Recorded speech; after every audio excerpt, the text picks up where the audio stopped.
Hello and welcome back to Betrayal on the Trail. Before I jump into the recap, I just have to let you all know that tragically there was a problem with the recording of this week's episode. Somehow I managed to lose all of my audio from this recording session.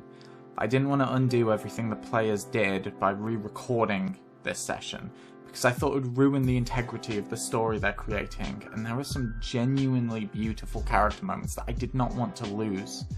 For that reason, I've overdubbed a portion of the lost audio so the episode can still come out. I hope you all don't mind my mouth flapping out of time with what I'm saying, and you can still enjoy the episode regardless. And with that out the way, let's jump into the recap. When we last saw our heroes, they had fulfilled the request of Sylvia Thorwax and had obtained the 2 steel roses from her staff.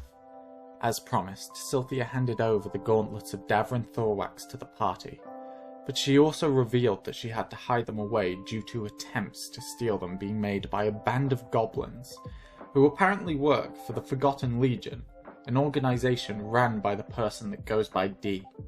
The party decided it would be best to leave the Shadowfell as soon as possible, just in case D had planned to have the party claim the gauntlets, then steal it from them later. They split the gauntlets up between them to stop one person being able to steal them, then left the Shadowfell, saying goodbye to Sylvia and the Dweller on the way out.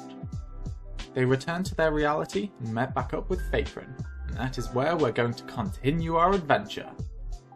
My arm around Fakerin, Mannequin, it's so good to see you. Unfurl the portrait, point to the Dragonborn hero, and say, "Let's talk about this lady here."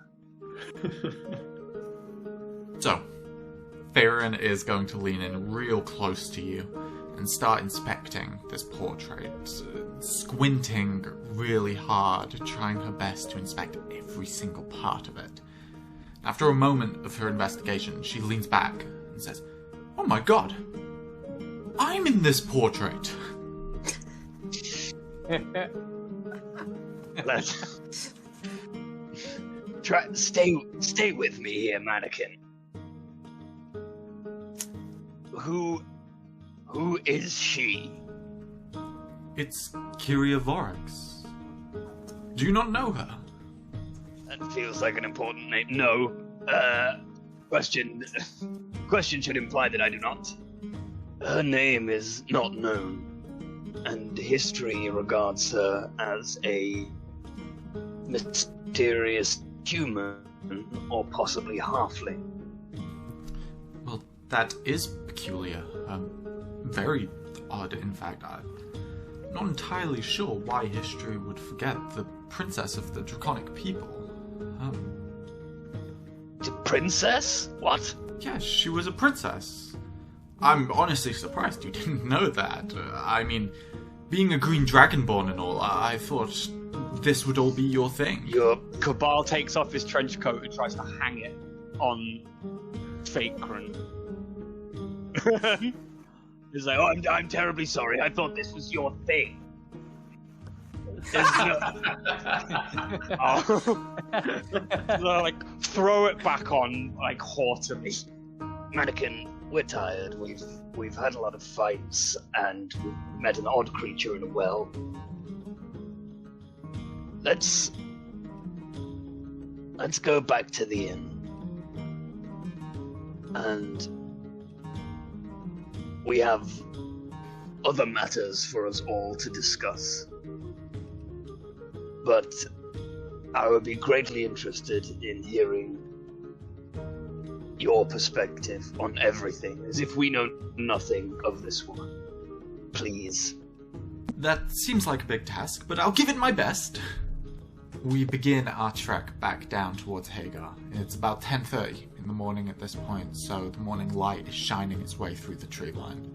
You break through the forest and find yourself back in Hagar. There seems to be a bit of a hubbub right now. A lot of people are racing around the place. They seem to be workers moving raw materials, mainly iron and the sword, with team leaders issuing commands telling people where to go with what resources. But you've made your way back into Hagar again. What would we like to do? I Should we ask someone what's going on? Yeah, I'd like to. Yeah, someone who's carrying something, maybe. Just to inconvenience them. So you find this spindly-looking human man, barely any muscle on his bone, and he is carrying a large amount of iron rods, seeming to struggle under the weight of it. It's way too much for someone as weak as him to be carrying. He turns to you as you approach and is like, yeah? How can I help you? We were just wondering what was going on. There's a lot of activity going on right now. It's a nightmare scenario. There was an attack up in a crucium. People are dying, and we've been told to make as many weapons as we can in a short amount of time as possible. Apparently, civilians up in the crucium are being told to take up arms, and we need to provide as many swords as we can to supply a whole city. Who was attacking? An army of monsters, apparently. From what I heard, a dragon blew a hole in the walls of the crucium, made a path for other monstrous creatures to make their way in. What colour dragon? I'm not sure, unfortunately. I'm just working with the rumors that I've heard. Okay. Thanks. I think you get back to it. We'll do what we're doing. What the fuck? I mean, there's been unrest for a while now. I suppose it's not entirely We know entirely unexpected. You don't suppose? I don't think so. She went. Well, I don't think she went to a crucium. I mean, I figure that. She just wanted to go home, didn't she? Yeah, like, I figure there's more than one dragon. Fakerin was small as well. I very much doubt that they could have devastated a city. I feel like we need gather some more information about that before. Yeah. It brings to light the urgency of our quest, which is why it's unfortunate. I probably want about 3 or 4 days off here. I'm very tired. Yeah. If these attacks are going to become more frequent, it's our job to stop them, right? Not as we are now. Yeah, I'm but a frog. I'll look across. I'm not saying personally right now we go and fight a dragon, but I'm saying we need to get stronger so that we can. Like this is our job, right? We have the gauntlets now. We're dealing ultimately with the root cause, not necessarily every symptom.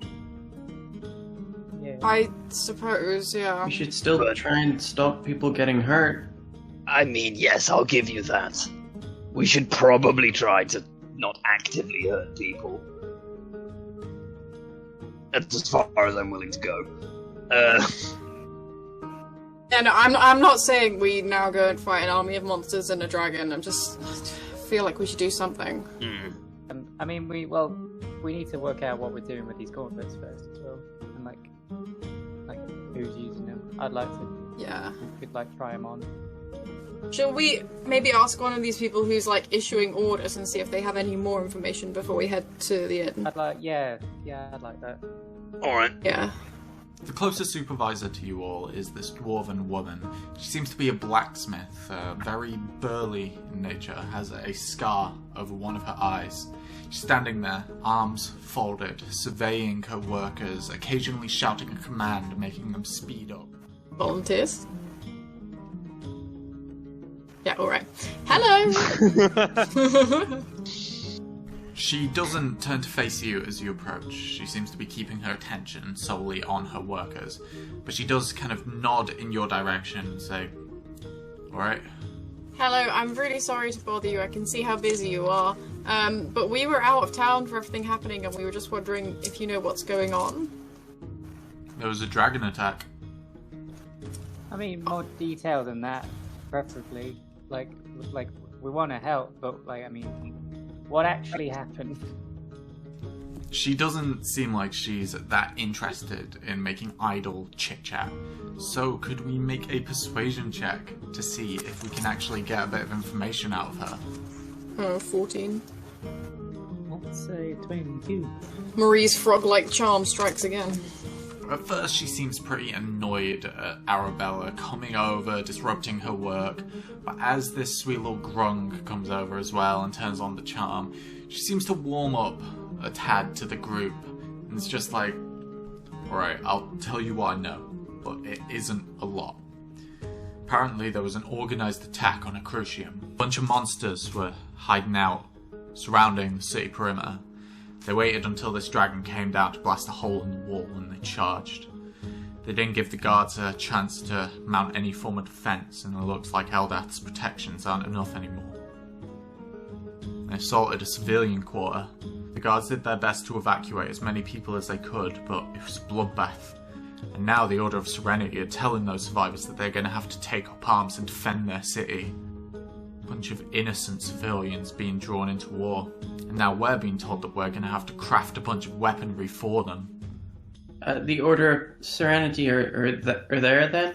A faction of them are, yeah. They're holding off as many monsters as they can. A small group of them are in Hagar today, though. They're the ones that told us the news and issued us the command to make more weaponry. Okay, thank you. Yeah, thank you, and like, hope everything turns out okay. She turns away from you before you even finish thanking her. She's noted a member of her workforce that's fallen behind and is shouting commands for them to start speeding up again. Yeah, I'm just like, okay. Should we go back to the inn?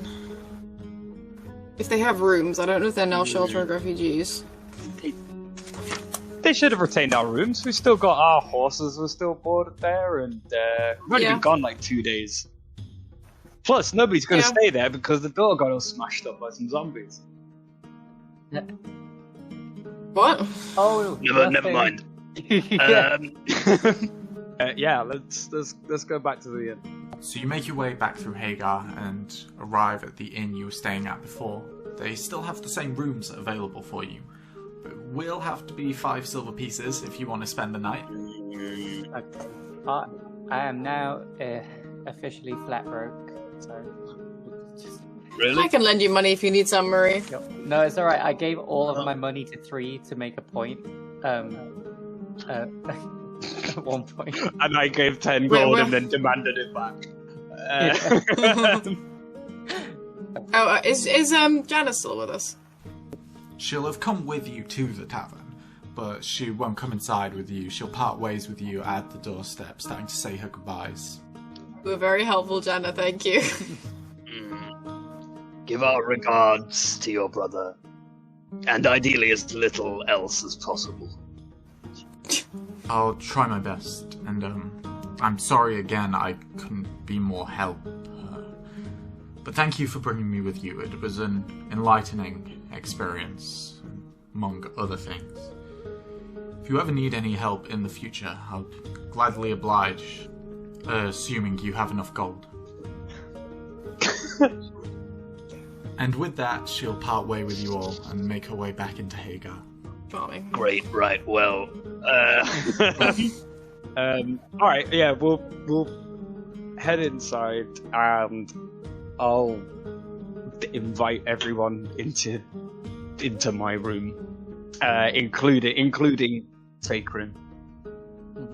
But then, as soon as we are all in the room, I'm gonna lock it from the inside, so that there are just the. Not that it's likely anyone else will come in, but lock it, leave the key in the door, and then sit down on the floor. I'll sit down on the bed if it's there. If I get down on the floor, I'm not getting back up again. There's a bathtub in here, right? Why are we paying for 4 rooms? Hold on. I don't know. Arabella, you sleep on a bed. I sleep under a bed. Yeah. 3 sleeps at the foot. Yeah, why are we? And Marie sleeps in a part. We can quadruple our savings here, gang. Honestly,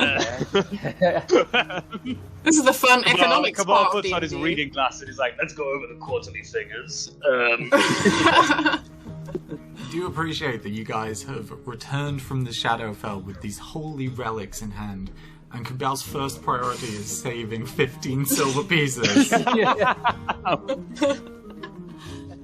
I'm gonna close the door. I'll sit down. I think I'll go to take the gauntlet that I've got in my pocket out. But then I'll wait with a beat with it like in my hand. Just briefly looking at everybody, and then I'll take it out and hold it in my hand. I'll summon the second one then from my pocket dimension and hand it to Cabal. You first then, Cabal? I figured. We're all gonna try them on, aren't we? So. Yeah, I figured seeing as we're all sat in a circle, we can spin the bottle. Have you got a bottle? Potentially. Go on, spin a bottle then. Okay. So roll a d4. Wait, who's what number? We got Fakerin here as well, right? We gave ourselves numbers. We gave No, ourselves like numbers when we Fakerin spoke to the well. So I'm 1. I think I was 4. Yeah, I'm 2. Cool. I'll spin the bottle. That is a 3. Alright, so I'll hand the gauntlet to 3 then. I'm gonna hold the one I've got out and then be like, don't break it, number. The 3 would have already been looking kind of nervous as the gauntlets come out. At that comment, he's looking scared. Hang on, should I, just before you put it on, it only takes me 10 minutes to do, identify on it. Shall I do that first? Because if they have to be attuned to, then we're all just gonna be putting on a pair of gloves. If you guys don't mind waiting for 1 minute, then I can just... No. Belt and braces, that's fine. Yeah. Go on then, I would like to cast Identify as a ritual, please. So, in that 10 minutes, I just want to ask Mannequin again. I remember, like, look up to Fakerin and be like, So, Jara, you said that the sword was hers? Yes, it was. Or at least the gods specifically chose her to wield it. Legend says that she showed the right aptitude to be able to wield the sword well and use it for the good of the people. I see. You say she was a princess? Yes. Of Klauser? To my understanding, not. From what I've read, she was the princess of a draconic village to the north of Velosh. Unfortunately, my library lacked any information on that city, so I'm working purely on what Fakerin told me, and it wasn't a lot, unfortunately. Alright, thank you, Mannequin. You're welcome. Cabal. I think I'll spend the rest of the 10 minutes sort of like getting back to the task at hand. I'm just gonna chuck Lounge in the bath. Just give him a bit of a paddle. Yeah, Lounge loves that. They start squirming their way around the bathtub and splashing their little feet around. Yeah. Just to see if there's any soap or anything around. Like to just maybe make some bubbles, maybe. I didn't look up what soap does to salamanders if you just drop them in No, soapy you didn't water. have to look that up. Like, I was just like... Surprisingly wasn't in my 101 cool salamander fact list. Hold on, I've got it here. Apparently everyone in a 10-meter radius levels up. Sorry. Yeah, Lounge absolutely loves the soap bubbles. They go around popping them all, enjoying this new playpen you've made for them. Hell yeah. So Arabella, over the 10 minutes you spent focusing on these gauntlets, you sense an immense amount of holy energy coming from them. You can tell that a celestial was responsible for making them. You can tell that these are extremely powerful items. However, for someone to properly utilize said power, they would first have to attune with the gloves. In terms of the specifics of these powers, you can tell the gloves have 4 charges and restore 1d4 charges at dawn. For 1 charge, the wielder can cast the spell Cure Wounds at first level, and can increase the level by 1 for each extra charge they expend. For 2 charges, you can use your reaction to cast the Shield spell, not only on yourself, but you can also throw it to someone else within 60 feet of you. And for 3 charges, you can call for the assistance of a protective spirit, which will be summoned for an hour. While in combat, the spirit can take an action using your reaction to perform one of two tasks. When you see an ally moving in to attack a foe, you can send the spirit to distract the foe and give your ally advantage. Or, when you see an ally being attacked, you can have the spirit move in to take the attack instead. When it does, it negates all damage that the ally would have taken, but is also destroyed. You can say you're using this skill after the attack roll, but not after damage has been declared. Outside of combat, the spirit works identical to a familiar, being able to be given basic commands and letting you see through its eyes. You can tell that there are more powers than the three I've just described locked within these gauntlets. However, they seem shrouded to your identify spell, as if something's blocking you from being able to access them yet. I would like to relay that to the party. Do you think it's possible that the things that it can't access yet means it needs its sibling artifacts to work? Do you think that That's very possible. My other thought was that that the other elements of it will be unlocked if it's given to the right person. Or just as we get stronger, maybe. Yeah, maybe. But the original 3 artifacts were given to people specifically who could use them. I don't know if these objects are somehow supposed to go to specific members of our group. Whether we can just choose who they go to. Don't give me the sword. But you know. Yeah, that or it needs to come into contact with the others, which also sounds likely. Or it's when it comes into contact with the god that we're supposed to be fighting. It could be any of those things. We could start by everyone trying them on and seeing if they do different things. Yeah, let's see. I determined that it requires attunement to use, but we can still see if there's any kind of reaction. Okay. I don't know if it's going to be worth casting Detect Magic just to see if anything happens. What time of day is it? Are we gonna be going to bed soon? It's like midday. Okay. Yeah. Right. We do Why this do you want quick, to we can do go for surreptitious brunch. things in the night through? Well, no, I was just thinking, if you wanted to cast spells, then it might make more sense if we were about to go to sleep. But if we've got the whole day ahead of us, you don't know what might attack us. I don't want to fight another Drider. Also, you are quite correct. I can also cast Detect Magic as a ritual, though, so it won't burn a spell slot. I feel like if it was cursed, it would have told you that, right? I don't think it's going to be dangerous to try on. I only meant to cast Detect Magic to see if it had a different reaction to one of us putting it on. Yeah. Than the others. There. If you guys don't mind waiting another 10 minutes, I think it could be worth doing just to see if there's any kind of spike in energy or something. This is the fun gameplay that we're here for, chaps. Sit around and wait for 10 minutes. I mean, yeah. I mean, I just dried. I mean, it can't hurt. It won't burn a spell slot. I just dried Lounge off, but I didn't take they didn't drain the water yet, so I'll just take them back. It's cool. I cast Detect Magic as a ritual. Yeah, of course. So after the 10 minutes come to an end, you see the gauntlets light up with divine energy, which you expected. But you are now ready to see if anything changes once anyone puts it on. Alright, you're up first. Get it on them little paws. Okay. Cyril just kind of very slowly put his paws out. Do you want us to put them on you, or is he just there I mean, I don't know. I mean, okay, Can we put them on his feet and then he'll walk funny like cats do when you put socks on them?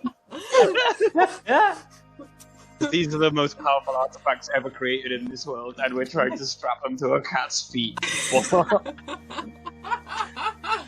But the gram, which is yet to be invented in this world. You could have Marie paint a portrait of the moment. Glad. Make a flip book. Yeah, Cyril slowly kind of take one of them and just kind of try and slide it onto his paw. Yeah, cool. So, as you take the gauntlets, you make note of the fact that they are quite weighty. They're made out of these immensely heavy steel plates, and you're worried about the fact that wearing these might impede your dexterity, but you slide them on. As you do, you make note of the fact that they are quite oversized for your hands. But strangely, as both of your hands reach inside, the gauntlets start to shrink around your hands, kind of fitting the shape of them. And then they start getting lighter. The large, heavy strips of steel that make up these gauntlets start to shrink down to this immensely thin sheet of metal. I told you not to break them! 3 will look more scared of Cabal than he does of the gauntlet at this point. I'm kidding. As they fit to the shape of your hand, you make note that the inside of it is quite comfortable. It seems to be lined with some sort of a plush interior. The metal that it's shifted to allows a great range of finger movement. Now at the tip of each of the fingers is a small hole, which is the perfect size and location for you to fit each of your claws through. Ooh, that's cool. That's cute. Fingerless gauntlets, very nice. Do I see any change when he puts them on? Nope. Wait, what? 3 starts glowing Oh, bright red with right, evil okay. energy.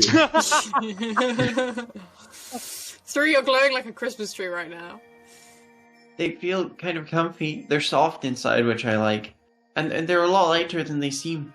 Do you feel any different? Do I feel any different? You do feel kind of tingly as you put them on. You're not as in tune with the arcane as the other members of the party, but your ki, the energy flowing through you, does seem to resonate with these gauntlets as if it can be heightened by their power.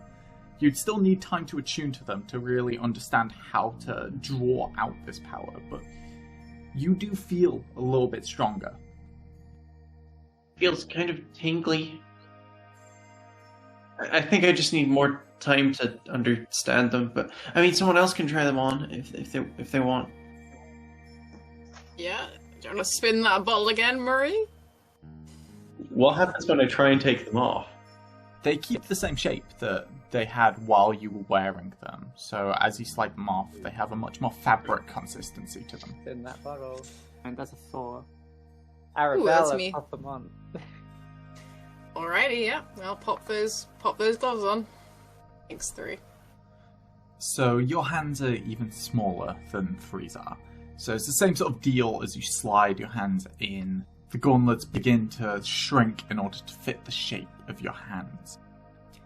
As they do, though, they start to turn back into the heavier gauntlets that they were before. And across the steel plating, you start to see arcane runes appear like they're being written on. You recognize these runes as well. These are the runes of the spells that you currently have committed to your memory, the ones that you had prepared this morning. You get the general sense from these runes that they'll allow you to cast these spells without the use of your wand, instead using the gauntlets as your magical conduit. Most of all, though, you begin to feel the holy energy from within these gauntlets begin to resonate with your own arcane abilities. You feel an influx of power move through you, and it feels right. It feels good. It feels like you deserve this much arcane power. But it also makes you begin to hunger for what more you could have. You begin to feel curious about how much more powerful you could be if you did attune to these items. I will relay those feelings to the party.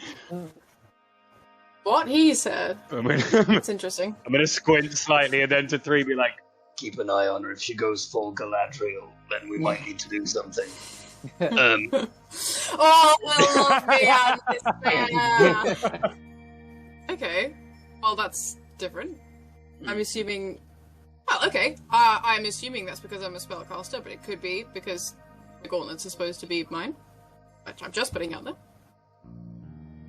Oh, don't pull that face, Cabal. I'm always pulling a face. How did your detect magic feel? Did you spike anything? You didn't notice any changes. Okay. Interesting. Let's see if that happens with the other spellcasters, And be like, which is everyone. You want to go next? I don't. I'll defer and sort of like point to you. Okay. I know. We get I'll our slimy Pull mitts. them off and hand them to Marie. So same deal as before. As you slide your hands in, they shrink down to your even smaller grung hands. Yeah. Cabal's gonna be able to get like a finger in. Like push up. You guys did this in the exact wrong order. We should have done hand size, yeah. My hands are like webbed as well, so it's just like Oh. Nicely slimy. Oh, is this gonna poison Cabal when he puts them on afterwards? Yeah. Oh, of course it is. The plush interior is going to absorb the poison. Yes. So the gauntlets begin to fit around the shape of your hand, making room for your finger webbing. It maintains the same sort of shape that it did while Arabella was wearing it. You note that the arcane runes that were on it begin to fade away. However, as the arcane runes fully disappear, something else starts to form on them. You note little compartments scattered in multiple places around the gauntlets. As you open them up, you see tools inside. Stuff like paint brushes, small little hammers, and the sort. One compartment you open up and you see a variety of these tiny little paint pots in an assortment of colours. Oh hell! It's just like I'll start like pulling out all of them and just like shaking all of the tools out onto the floor. I'll just like line them up like all in like size order and just like oh. That is interesting. Start like yeah. I'll just be like I should probably put all of these back. I don't want to like accidentally like made the gauntlets less powerful just because I've like shaken like a bunch of meat onto the floor. It just really take me like 5 minutes to just put them all back again. But then like I'll just be like, that's really really cool, but like I don't think me being able to make sculptures and junk is gonna save the world necessarily. So I don't. It is like interesting though how much it changes. Yeah, it knows what I to be need. functional. This all of this would have cost me like 100 gold pieces or something. Like this is some good stuff, but yeah, maybe someday. You do also note with your detect magic, Arabella, that these tools are also magical, resonating the same energy as the gauntlets. Oh, okay. However, there isn't any change with anything when Marie puts the gauntlets on. Yeah. I'm gonna go out on a limb and say that these are conjured, so when you take them off, they're probably gonna disappear. I say as Marie's like frantically packing them all back in. I just be like, don't worry. I don't believe you, and I just keep going. Okay. And then I'll take them off and just be like kind of hand them over to the bar. Like, So I'll take these now tiny gauntlets. Oh, right. And then, if you don't mind, I see it as kind of like almost I'll like hold it, almost like trying to scrunch the thing up, put my hand together, but then just trying to roll it over the thing, but managing to like try to force them on, but eventually, like a regular glove, it just sort of like, oh yeah, if you fiddle with it for a while, there we go. And just like roll it down my hand until eventually they are on. So as you roll the glove down your hand, it gives way to the size of your much larger hands, fitting to the shape of them. It maintains the more heavy, steel-plated form that it did with both Marie and Arabella. However, one of the two gloves starts to kind of shift in material, the steel plates transforming into leather. You recognize that one of the gauntlets has turned into what appears to be a falconry glove. As your body starts to attune to these gauntlets, your natural abilities start to resonate with the arcane powers locked within them.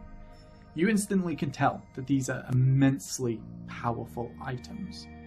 But as you do, you also start to realize how immensely powerful you could be with these gauntlets, but also how immensely powerful you could be without them, how much power you have locked within yourself that is still yet to be found. I will relay that. Yeah, in its entirety. I will be like,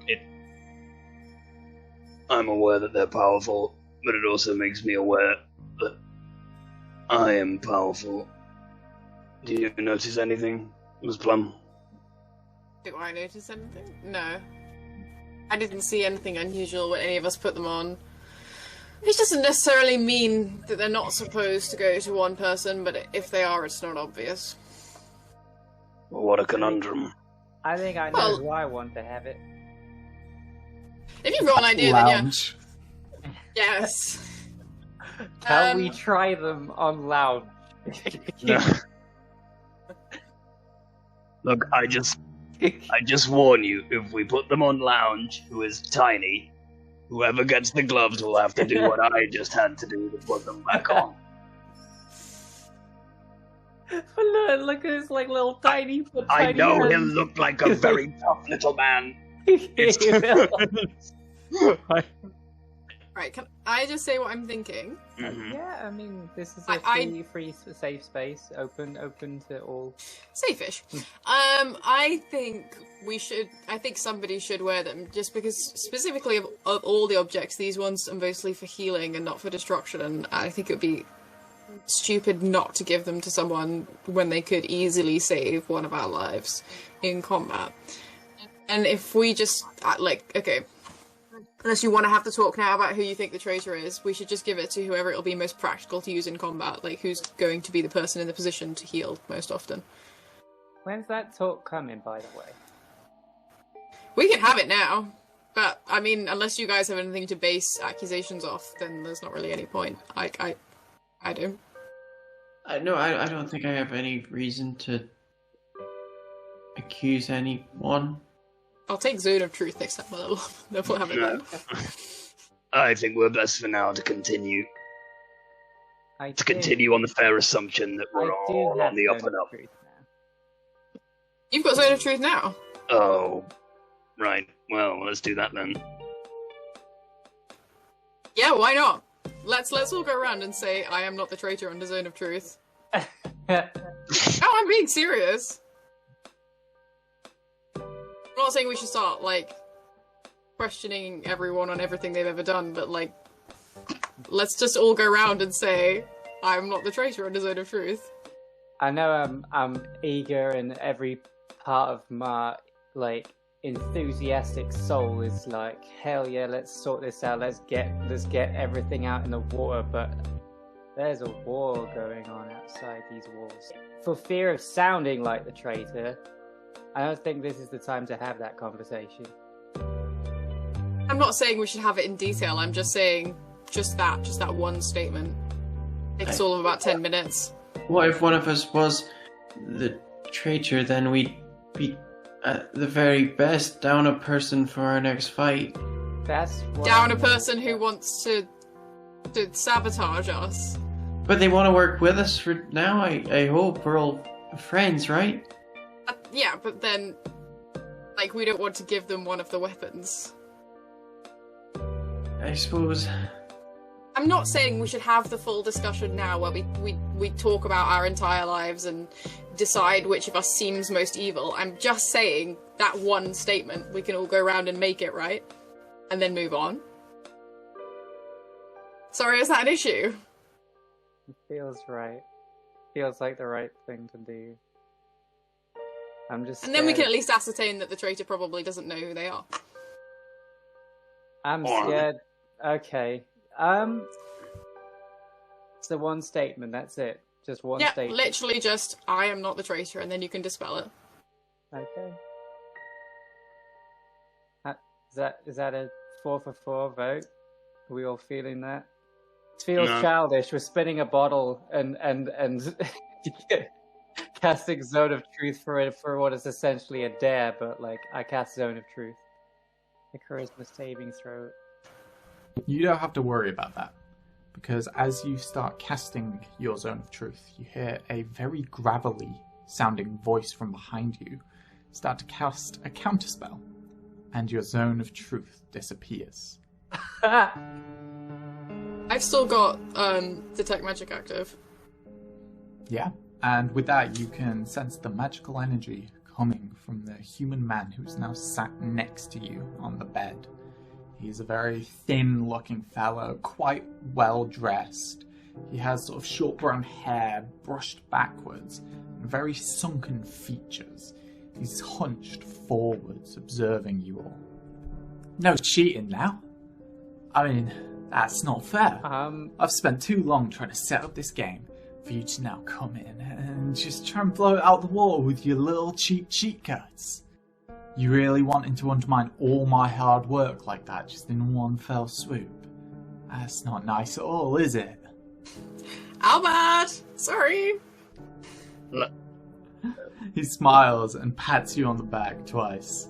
It's fine, as long as we've got an understanding. Just no more of this cheap bullshit, alright? I've got a lot riding on this situation, and I don't want you all ruining it for me, especially not this early. I mean, you can throw your little zone of truth around all you want and ask each other about your deepest, darkest secrets. But just don't ask each other that one little question. I'm gonna run up and punch him. Yeah, cool. The campaign ends today, boys. That doesn't hit. That's 3. So he is going to nimbly duck out of the way of your punch. And while your arm is still out, he is going to grab onto it, making a point to not touch where your skin is, seeming to avoid where the poison is. And he is going to swing you in the air and slam you down. Okay. We'll see if that succeeds. It does. Yeah. Take 6 damage. Mm-hmm. As he swings you by your own arm and slams you into the wooden floor. While you're down, face first on the ground, he is going to put his hand down on your back and push down, making sure that you're not able to get up. He looks around the rest of you and is like, now this sleepover's finally getting fun. I'm gonna just kind of put my hands up and slowly walk towards Marie and try to do a hand of healing on her. Yeah, he doesn't try and stop you.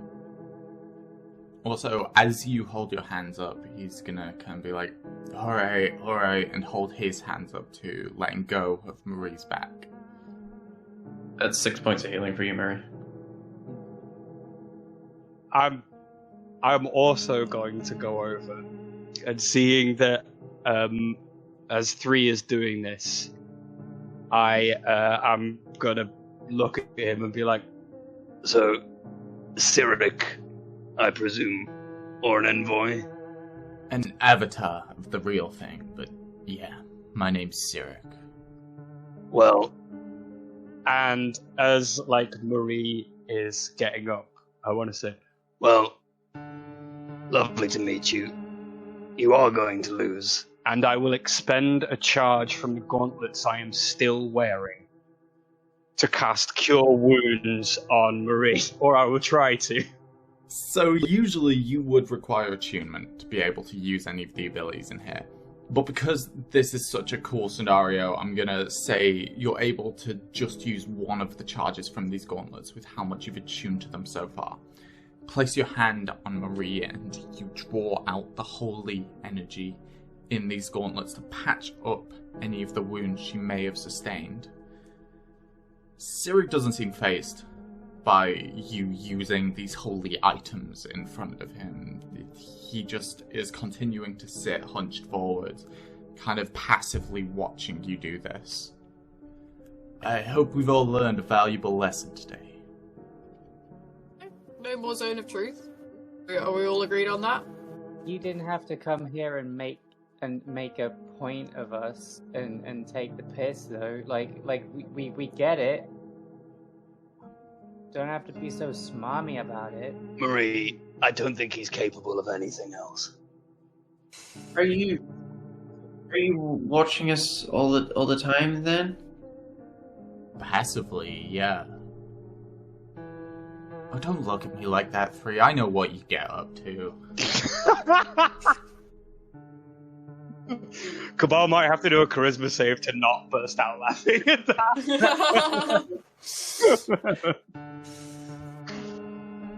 But you're right, Marie.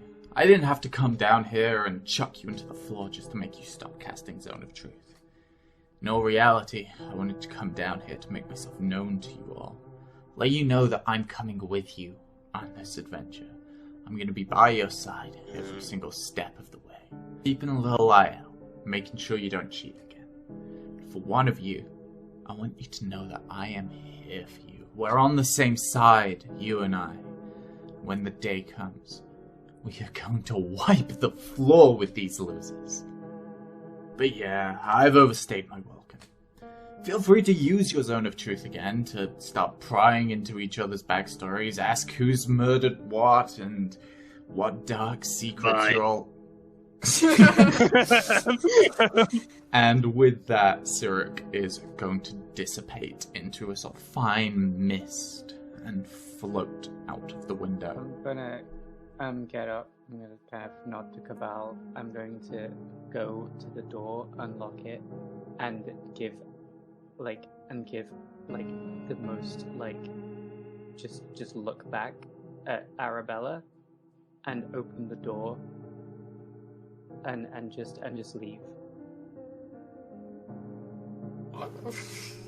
Yeah, cool. Do you understand said look, Arabella? No. Can I make it? Oh, can I insight check it? Yeah, of course. Is that alright with you, Sylph? Yeah. No, absolutely. Haha! It's a nat 20 with a +6. Annie doesn't understand, but Arabella knows instantly. That was the look of someone that is suddenly full of suspicion. Okay. Well, that was incredibly productive, because now we know that the traitor knows who they are. From the word of a god of trickery.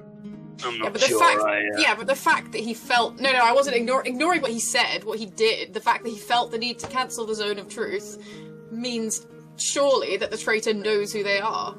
No, it just means that Cyric is aware that that was a way he could have been found out.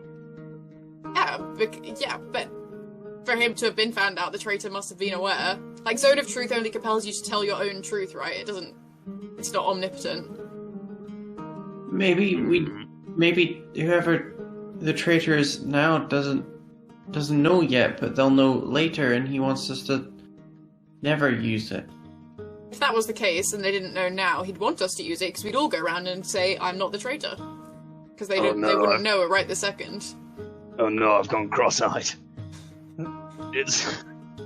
Well, we're 0 for 1 of the things that we came into this room to do. And I'm gonna look at Arabella and be like, you want these gloves? No, I don't want the gloves. I thought they might be mine, but I don't know. One of you should take them. To just be entirely candid, cards on the table. Obviously, I want Fakerin's spellbook. I mean, I'm a wizard. She was a wizard. I don't know. I thought I wanted them all for a while. I mean, if you're not the traitor, then sure, that does solve that problem. Just give them all to one person who we trust. I hadn't even thought of that, but I mean... No, we shouldn't do that. That would be putting all of our eggs in one basket. Yeah. We shouldn't do that. If you guys don't mind, I might go and have a chat with Murray. Of course. I'm going to stand up. And is there a window in here? Yeah, there is. Okay. I want to look out of the window, and I want to point to if there's does it have a view? Can I see like a little away? It's not like in an alley or anything. I could see say a hill a couple of miles away. It faces on to the Ictium forest, so you can see the forest far off in the distance, with a mountain range even further back. And then closer you can see the market streets of Hagar. Okay, brilliant. I am going to I'm going to stand up and point out of the window to the edge of the forest. And then I'm going to look at 3 with like a smile and be like, Do you, 3, do you fancy a race?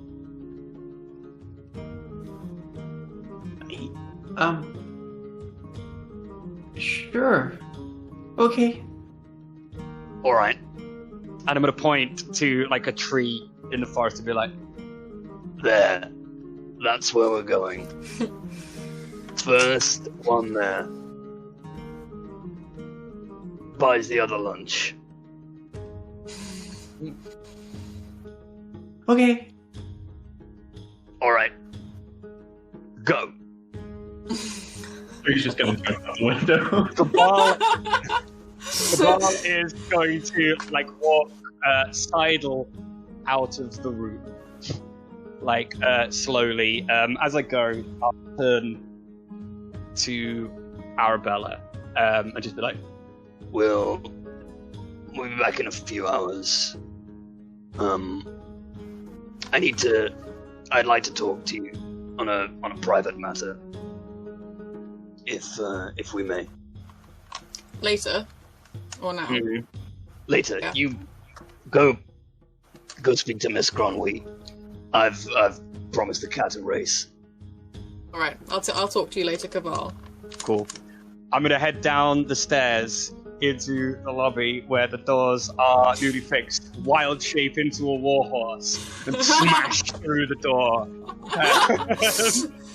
And race 3 to a far landmark for a lunchtime activity. That's all the time we've got for this week's episode. But before you go, I just want to thank you so much for watching. Make sure you leave us a like if you liked what you just saw, and make sure you subscribe so you never miss out on any of the adventure.